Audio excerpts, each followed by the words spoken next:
비행기를 타고 텔아비브 공항에 내렸을 때 우리들의 모습이 참 지쳐 있었습니다.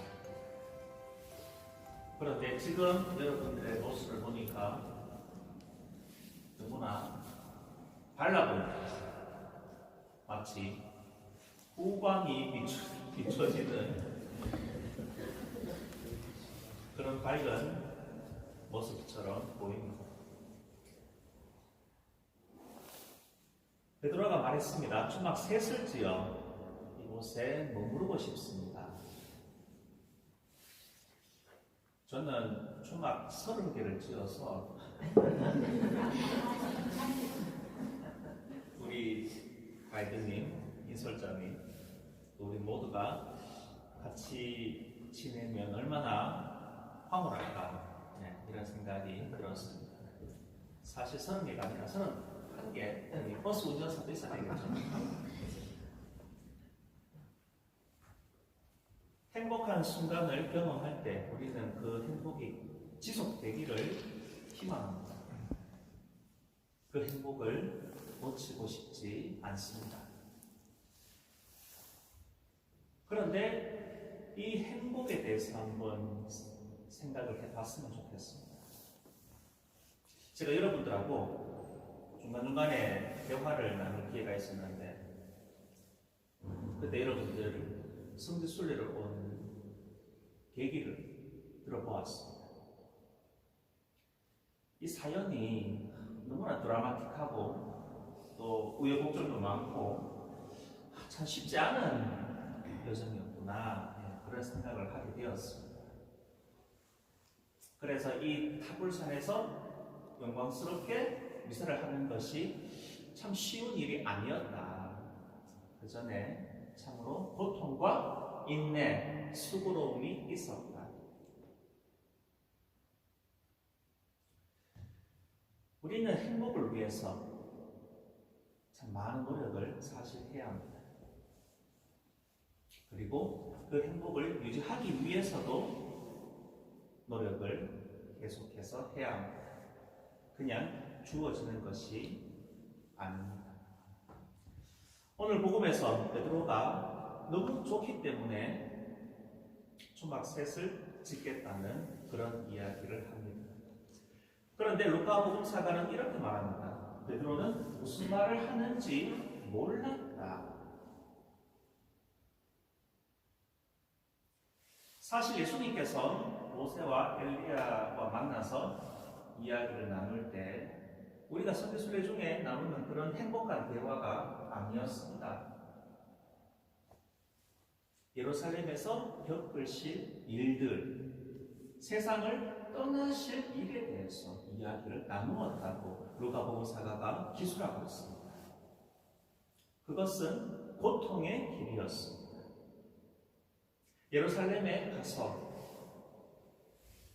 매맞고 무시당하고 조롱당하고 십자가를 지는 피를 흘리는 그 길에 대해서 이야기를 하고 있었던 것입니다.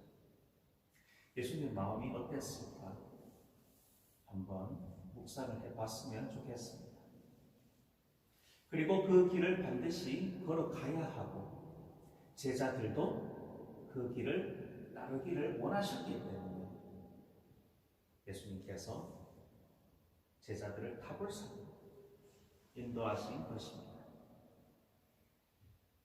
나중에 예루살렘에서 나는 고통을 겪을 것이다. 하지만 그 고통이 끝이 아니다. 그 부활을 미리 보여주신 것입니다. 그래서 제자들은 이 고통의 길을 준비할 수 있었던 것입니다. 루카 복음사가가 말한 것처럼 베드로는 무슨 말을 하는지 몰랐습니다. 우리 삶도 베드로와 같다고 할 수 있습니다. 어떤 영광에만, 행복에만 몰두해서 그 과정을 생각하지 않는 경우가 많습니다. 십자가를 절하는 예수님께 오히려 원망하고 따질 때도 있습니다. 그때 하느님께서 우리에게도 똑같은 말을 하실 것입니다. 도대체 무슨 말을 하고 있느냐? 주님께서는 우리 역시 그리스도께서 지니신 그 십자가를 그대로 지고 나르기를 원하십니다. 하느님께서 말씀하셨습니다. 이런 내 사랑하는 아들이다. 그의 말을 들어라. 예수님께서 우리에게 하시는 말씀은 무엇일까요? 영광을 찾아서, 행복을 찾아서 타볼산으로 가거라. 우리는 행복을 위해서 높은 곳으로 가기를 원합니다. 더 좋아 보이는 곳으로. 여기 타볼산처럼 더 좋아 보이는 장소, 어떤 직책을 향해서, 대인관계를 향해서, 물질적인 풍요를 향해서 이런 영광만을 찾아서 자꾸 위를 보고 다른 타볼산을 향해서 계속 나아가고 싶습니다. 그런데 사랑하시는 아버지께서 예수님의 말을 들으라고 하십니다. 주님께서는 내려가라고 말씀하십니다. 일상의 삶에 충실하라고 말씀하십니다. 계속 위를 보고 가는 것이 아니라 아래를 보고 내 삶을 바라보아야 합니다. 내가 맞이하게 될 어려움들, 힘든 순간, 고민들, 이런 것들을 직시하라고 말씀하십니다.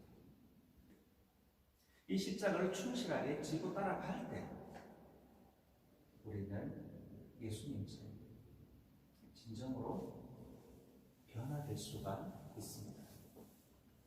오늘 거룩한 변모 주기를 지내고 있습니다. 우리가 어제 예수님의 탄생, 그 구원의 그 탄생을 보았습니다. 그리고 나사렛에서 이제 성가정을 이루어서 살아가시는 그 가정의 시작점을 살펴보았습니다. 그리고 이제 공생활을 계속해서 묵상을 하게 될 것입니다. 예루살렘으로 가는 여정을 우리가 따라가고 있는 겁니다. 베들레헴에서 예루살렘까지. 그 여정은 쉽지 않은 여정입니다. 예수님께서도 분명 포기하고 싶은 순간이 있었을 것입니다. 하지만 아버지께 의지하고 아버지로부터 그 힘을 받으셨습니다. 높은 산에 가셔서 기도하시고 아버지와의 그 인격적인 관계 안에서 어려움을 이겨낼 수 있는 그 영적인 힘을 가질 수 있었던 것입니다. 그래서 예수님께서도 현실을 직시하시고 잔을 거두어 달라는 부탁이 아니라 아버지 뜻대로 하소서, 그 뜻을 따르겠습니다. 이런 고백을 하셨던 것입니다. 사랑하는 형제 자매 여러분, 저도 여러분들과 함께 초막 31기를 지어서 이곳에서 지내고 싶습니다. 이 행복을 지속하고 싶습니다. 하지만 주님께서는 결국 다시 우리를 경주로, 포항으로, 하양으로, 경기도로 다시 부르실 것입니다. 내 각자의 자리에서 기쁘게 주님께 응답하셨으면 좋겠습니다. 우리 각자의 삶의 자리에서 진정한 거룩한 변모가 이루어질 것입니다. 아멘. 아멘.